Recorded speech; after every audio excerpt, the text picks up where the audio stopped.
Hi, my name is Rod Khleif, and I'm the host of the Lifetime Cash Flow Through Real Estate Investing podcast. And every week I interview multifamily rock stars, and we talk about how they've built incredible wealth for themselves and their families through multifamily properties.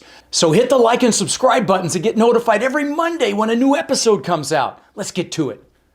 Welcome to another edition of How to Build a Lifetime Cash Flow Through Real Estate Investing. I'm Rod Khleif, and I am thrilled you're here. And I'm really excited to talk to the young gentleman that we're interviewing today. His name is Anthony Metzger.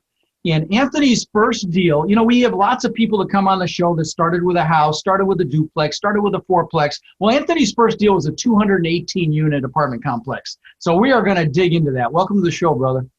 Thanks, Rod. Really appreciate being interviewed on the world's most popular real estate investing podcast. It is an honor. Well, and I want to say thank you, and I appreciate everything you're doing. All the content you put out has really helped me and thousands of other people accomplish their dreams and improve their businesses. So I want to say I appreciate everything you're doing. Well, that's really kind of you to say that, my friend. And so step back. You've got kind of an interesting background involving wine and French and everything else. So step back and tell us a little bit about your journey and just how you ended up buying a 218-unit complex as your first deal. Because most people, they have to build that. I mean, you're not Grant Cardone. Grant Cardone goes big or goes home. But most people, they have a courage muscle that, they do that house, that does it. Then they do that duplex. Then it's a 10-unit. And then maybe a 100-unit. But 218 right out of the gate. So please take us back and then feed into that. Sure, I'd be happy to. So my story right out of high school actually got into the wine industry. So I got into the wine business, went over to France straight from high school and studied to be a sommelier. Worked in a restaurant as a sommelier over there, got an internship. Then I got more into winemaking, traveling the world, making wine. It's a good way to travel the world and have it, and then working while you're doing it and having fun while you're doing it. So a lot of winemaking, a lot of drinking wine. A lot of different countries. So that was pretty much my 20s, was all wine. I did school in Napa Valley for 3 years. So wine was definitely my 20s. Then after my last excursion around the world doing what I was doing at the end was wine documentaries. So if you actually go to YouTube, you can search my wine documentary I did in South Africa, for example. Just type in the Pink Grape South Africa wine documentary and I'll pop up. But so I did that for a while, and then I came home. Kind of, tired from all the travels, wanted to kind of, flip the page, kind of figure something out that's more, because the thing is, I've always been an entrepreneur and I really, really wanted to be rich and wealthy. And I wasn't finding that in the wine business or as many opportunities. Sure, there are people that do it, but for me, there was nothing that seemed to click as far as doing that. So when I came home, I did some reflecting and started listening to podcasts like yours. I read the Rich Dad Poor Dad book, started to mind shift a little bit. And, all of a sudden I started thinking, let's start getting into apartment investing because I love it. I mean, it's in the name of your podcast, cash flow. Mm-hmm. And I love that idea. I love passive idea. I love that I can understand it. It's a simple industry, simple topic, real estate investing, not easy, but simple. And it's something that I was able to wrap my head around and understand. And there's so much great content out there, like your podcast, that educates people like me into figuring out how can we get into the industry and how can we move forward. So late 20s started listening to podcasts. Then I found a group. So then now we're getting into how I did my first deal. So I went from, as Rod said, 0 to 218 units in one deal. I mean, I've never even purchased a single family home on my own. This is the first real estate deal I've ever done. So how did I do that? I got educated, podcasts, books, and then I found out what you can do because I have no money, no experience. At the time, I'm in my late 20s. So what I did is from getting educated, I found out that you can do what's called a multifamily syndication. And a syndication is essentially finding a team of people to buy an apartment building together and then raising private money to do that. And so, again, no connections to private money and no education or experience in asset managing So what I did is I found a group, a private equity group of guys, and I approached them and I said, I want to do deals. You guys are doing deals. Right now, it's harder to find a great deal than it is to find private money. So I said, how can I add value to you guys? And it was pretty obvious. Find us a deal and bring that deal to us. And if we like it, if it meets our criteria, we will partner with you on it.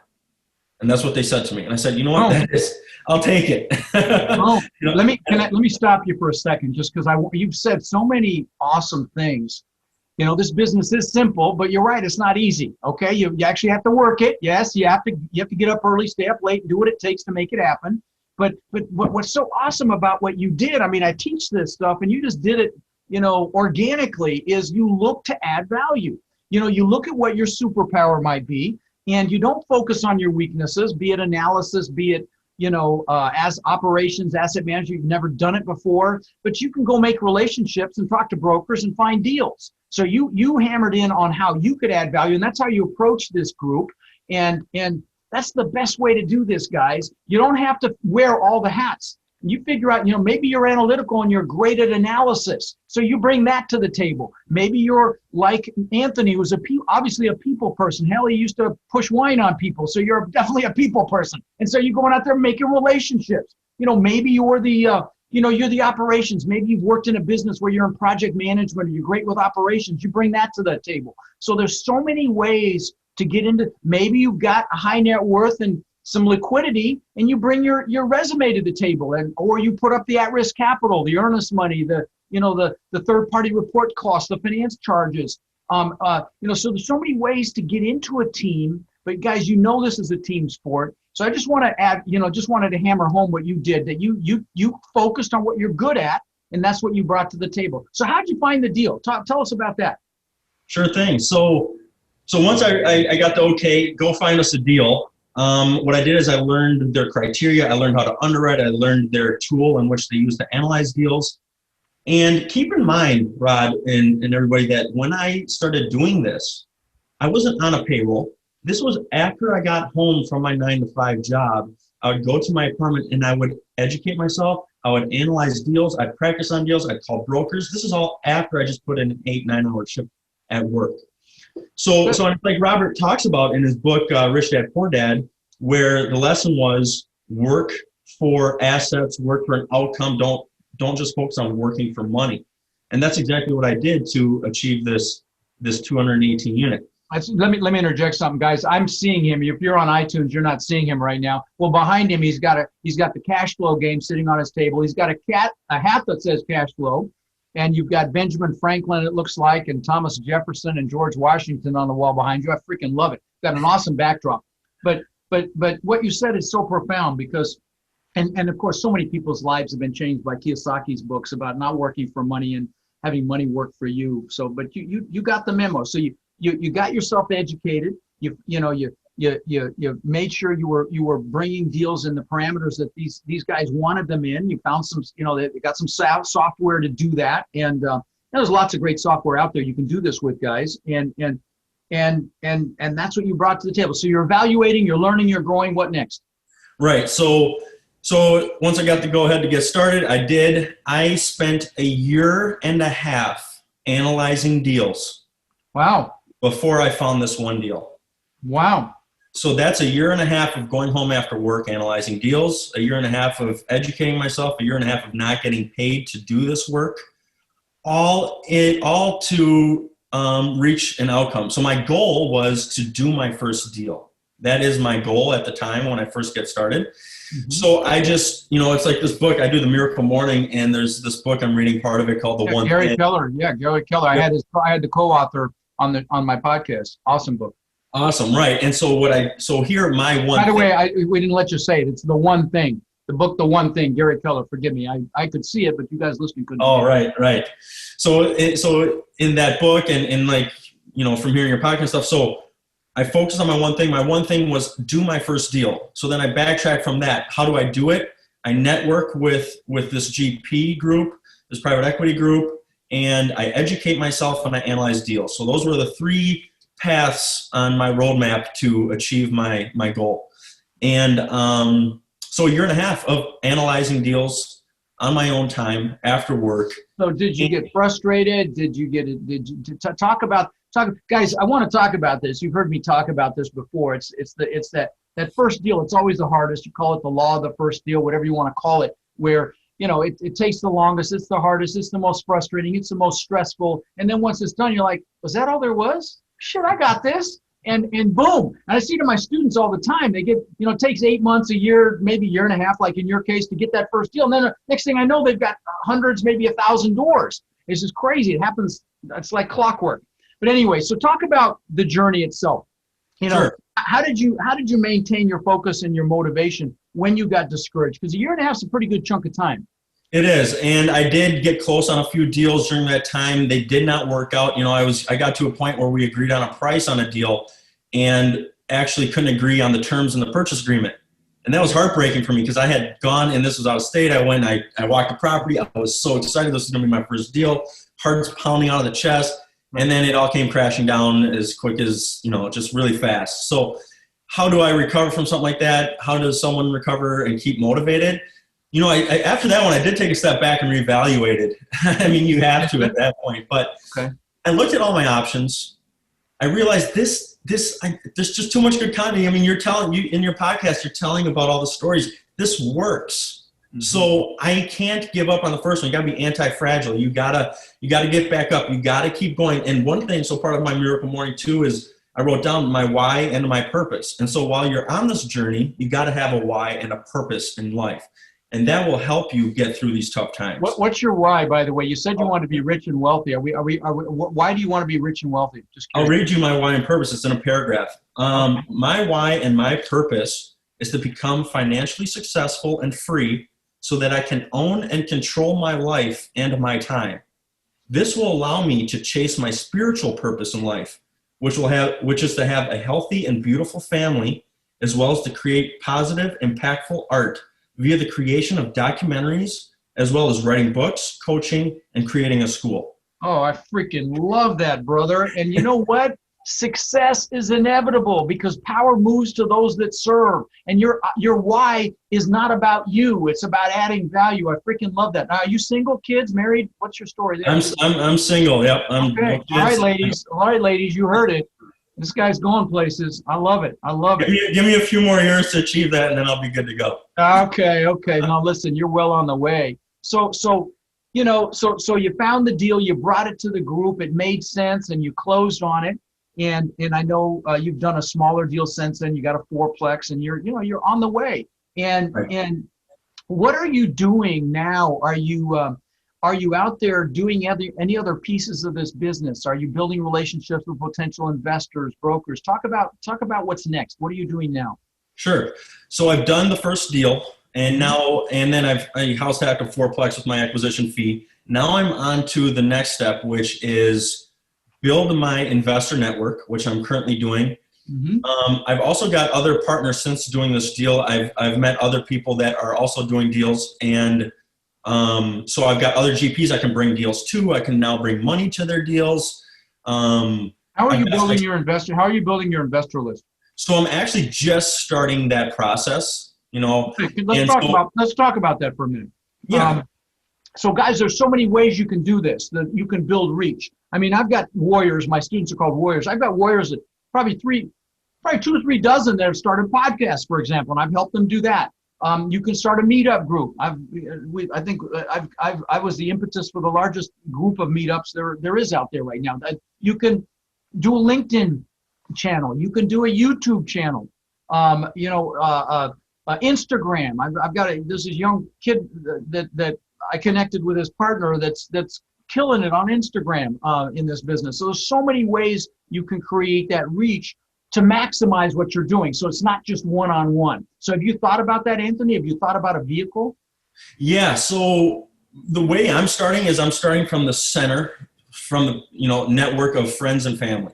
Mm-hmm. So I'm starting there. Now I am creating a website, social media, and all of that. And then I'm going to pitch my product, which is real estate investing and the returns we're giving. And now I have an example to show, which is this. Okay, let me, can I give you some feedback? Yeah, absolutely. If you don't mind. Okay, if you pitch your product, you're not going to get anybody. What you're going to do is add value. Think about how you can add value through education, through sharing what you spent a year and a half freaking learning. Right. And when you do that, then people will listen. And then like my first couple of years in this first year in a podcast, I used to do 30-minute free phone calls to anybody. Could call me for whatever. I'm not going to sell you anything. We're just talking. I did hundreds of them. And like I said, we just broke 9 million downloads. So, but I didn't, in fact, I used to tell people when I first started podcasts, I'll never sell you anything. Now I'm a freaking liar. I hit 1 million downloads. I was like, 1 million downloads. I was like, maybe I better do something with this, and so now, it's the rest is history. But the point is, anybody that adds consistent value, success is inevitable. And so that would be my, and this is not just me telling you, this is for everybody that's listening. Sure. No, I appreciate it. If you to build reach in this business, it's the social media is so freaking amazing. I mean, 9 million downloads. I mean, who would have thought that? It's just crazy. My YouTube channel, watched 30,000 hours last year. It's just unthinkable. That's what's possible. And you can do it with TikTok. I don't know a damn thing about that, but there's so many platforms now that you can utilize to create this reach and do it so fast. And you don't need hundreds of thousands of people. You get a few hundred that are listening to you weekly, adding value to them. They're gonna want to work with you. And right. So anyway, thank you for letting me rant, but I wanted to share that in light of what we were just talking about here. Sure. So okay. I appreciate it. Yeah. And I'm just getting into this now. I'm just flipping the page into raising and growing my private network of money investors. So I love hearing it. Yeah, just give. That's all it takes. I just interviewed one of my students for the first time that I met 2 years ago. She had lost her husband. And when I met her, she was this shy, scared, really fragile human being, beautiful soul though. And now she's in 1,000 doors, and just a completely different person. She runs this women's mastermind. It's just incredible. She's done this and created that reach. And so, there's so many ways to do it. Now she did a mastermind. She did this online Facebook group. There's 500 women in it now. I mean, it's fantastic. So, wow. So many ways that you can add value and build this thing, but that's the secret is pick something you enjoy doing. Okay. So if you like doing video, it looks like you'd be good at video. Maybe you do video. If you're a writer, do a blog, or go on LinkedIn and do posts.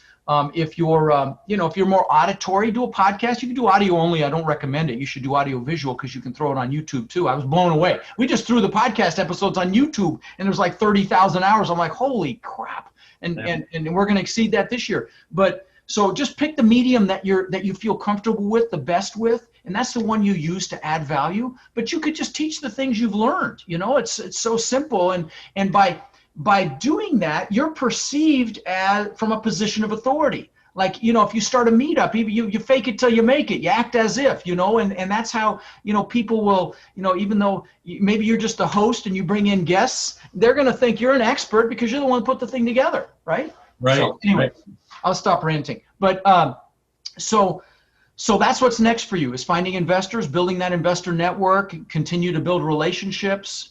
That's right. Because I have a lot of great relationships right now and people that are doing deals, GPs that are doing deals. And, there's a deal right now that's being done. I could be a part of this deal, but I need to start the way I'm going to add value in a deal like this that I didn't find is bringing private money to the deal. Right. You've got to bring equity. And guys, just so you know, you can't just bring equity to a deal. You also have to play an active role. And I know you know this, Anthony. Yeah.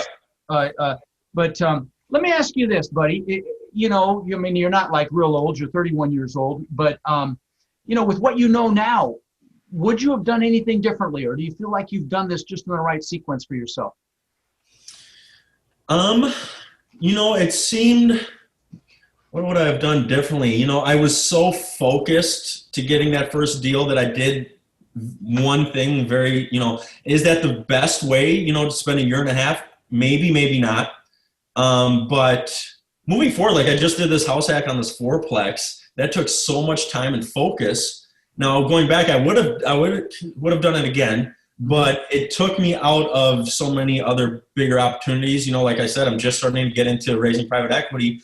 Well, I did my first big deal a year ago. This house hack took me 8 months, believe it or not. Right. And it's the same amount of work for 4 units as it is for 218. That's right. And guys, I hope you hear that. And I mean, here's the proof of it. So exactly. So, going back, I would have liked to have hit the gates running with raising private money a little earlier. Definitely. Okay. Oh yeah, yeah, that's a good one. Yeah, for sure. Start building those relationships. Okay, right. Love it. Any roadblocks that you come up against that you might suggest people watch out for? Sure. So like when I was trying to bring a deal to a private group, one thing that never actually clicked in my mind was you could spend all the time in the world finding a deal, and then you finally put it on a tee and you go to bring it to this group. Well, this group is, oh, by the way, they're on vacation. They can't get back to you for a week. Right. Or they just did a deal. They're not doing any more deals till the end of the year or till early next year. So, and in my mind, that didn't click because I got close to that kind of a scenario with this one team. So it would be nice to have multiple partners to bring a potential deal to. So if you have a deal, you bring it to one partner. Oh, it's not a good fit right now.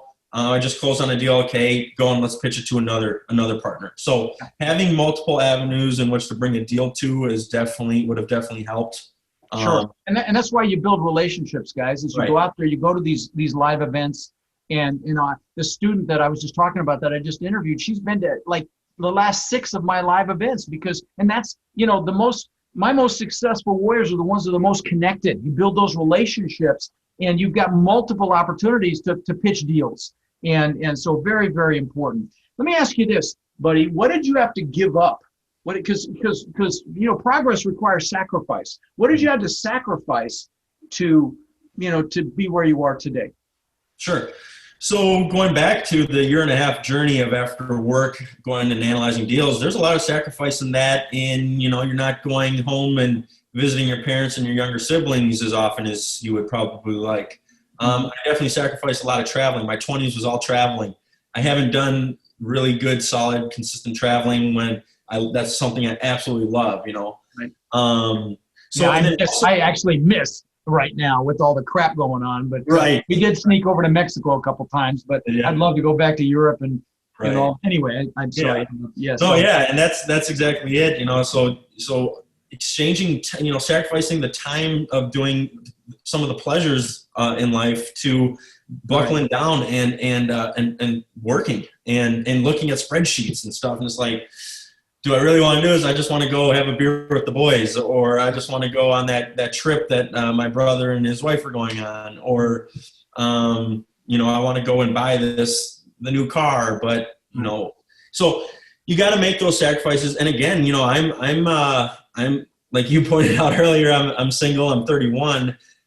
I kind of associate that with also sacrifice, relationships. And for me and stuff, I know there's more successful people than me, obviously, in relationships. But for me, getting off the ground, a relationship is time and it's money. All right. I'm gonna smack you. I'm sorry. I'm just gonna have to. I mean, a girlfriend. I mean, that's kind of what I'm talking about. All right. I know what you're talking about, and what I'm going to smack you about is when you study successful people like I have, is what you're going to find that almost all of them have long-term relationships. And why? Because you're grounded. Why? Because you're not out there catting around. Why? Because relationships are an emotion magnifier. It's like the movie Jerry Maguire when Cuba Gooding Jr., won the football game, and it was like he had nobody to share that with. You're able to share the magic and the incredible moments, and you're able to have someone help you, hold you up when you really need it. And so I'm going to encourage you not to let that be a stepchild anymore, my friend.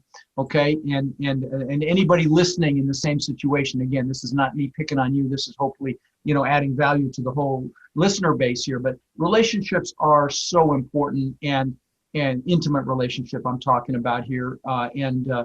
And so, sorry, but I had to use that opportunity to say. No, that's fine. And I understand too. I understand what you're saying and where you're coming from. And obviously there's the most successful people. Sure, it's a commitment, but listen, brother, you are young. There's 24 hours in a day. There's no reason you can't. I've got students that have retired from very high paying W-2 jobs with families, with kids, with full-time jobs. And and we're able to pull this off and own thousands of doors in just literally a couple of years. So, it's absolutely doable, my friend, seriously. And I would encourage you to think about it and not push it off. People say, now I'll wait till I've got this, or this, or maybe, I'm achieving to be happy. And I'm going to tell you, it's much better to happily achieve. Sure. And you're going to get further faster.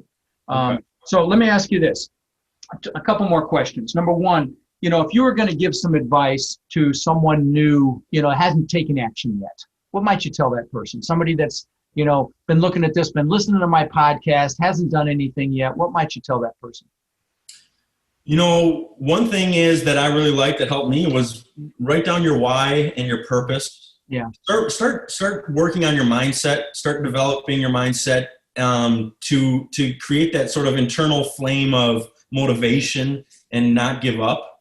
And once you can work on self-improving and all that stuff, then find what kind of business avenue you want to go down. Like for me, I want to do my first deal. How can I do that? Syndication. How do I get to my first deal? I worked from the first deal back. There's the 3 avenues: networking, analyzing deals, and educating myself. So definitely mindset stuff, writing down your purpose, educate yourself, and then find something you want to work towards. And then once you figure that out, start implementing a plan to achieve that goal. And do what the book says, focus on the one thing. Yeah. Focus on that one thing to figure out, and then from there you take the next step forward. Love it. That's what I would do. Mindset and find your one thing. Love it. So let me ask you this. What do you think is I'm going to ask you the best and the worst. What do you think is the best? What do you think is the best advice? Well, I'll start with the worst. What's the worst advice you think you've ever gotten about business, about real estate, about life, and anything? Have you ever had somebody tell you something like, money doesn't grow on trees, or any limiting belief systems that have been shoved on you, anything like that? Yeah, I mean, that's like the typical standard way that the chickens think, is they think in those terms. And I'll reference Robert's book again. You got the chickens and the eagles. He talks about it in his book Fake, his latest book. And so you gotta almost you're gonna get all that stuff. I've gotten everything, all that stuff you're talking about. Even it goes back to when we were all in school, how they educate you and how they try and push you off into the real world. And that's when my real education began, is when I left school, because that's when I, traveling the world, got to improve my people skills, right? By actually going out there and doing things. That's how I made my French fluent, was actually by going to France and living there. So yeah, you get all those, you can get discouraging things, but you got to stay in guard. You got to stay in guard at your mind and filter out what you think is bad. But yeah, pretty much all the typical. Love it. So, yeah. Parlez-vous français? Oui. Oui. That's all I know how to say. Parlez-vous français. Okay. And I'm in the taxi, and the cab driver's asking me something, and I say si. I'm like, I'm hopeless when it comes to other languages. My dad spoke 5, but I didn't get that memo. All right, love it. So how about the best advice you've ever gotten, brother? The best advice is literally just coming from podcasts like yours, just listening. And the best advice from podcasts like yours is that it opens up my mind to thinking differently, opens up my mind to different opportunities, things I didn't think about before, maybe something I heard before, but it never processed the same as when all of a sudden I heard someone as influential as yourself say it. So the best advice really comes from me is books and podcasts. Yeah. And there's a ton of different things, that are motivating and informative to me. The list is unlimited, just go listen to your podcast and you'll love it. And go deeper though, guys. I do these 2-day live events. They're $97. I don't sell anything. It's kind of a no-brainer. If you get them early enough, they're $97. Otherwise it goes up a little bit, but be it me or anybody else, there's lots of resources out there to learn this business. But I believe the soup is about to hit the fan, and there's going to be some real opportunities in this business. And so, learning it as fast as you can, so you are able to capitalize on what I think is an incredible opportunity that's coming, is really a big piece of this as well. Well, listen, Anthony, it's been a real delight to meet you, and you are definitely going places. And it was very much a pleasure to have you on my show, my friend. Thank you, Rod. It's an honor to be on your show. Again, the world's most popular real estate investing podcast. I mean, just for me to be able to say I've been on that is pretty awesome. So thanks for having me, and I appreciate all the value you're adding to everybody in the world.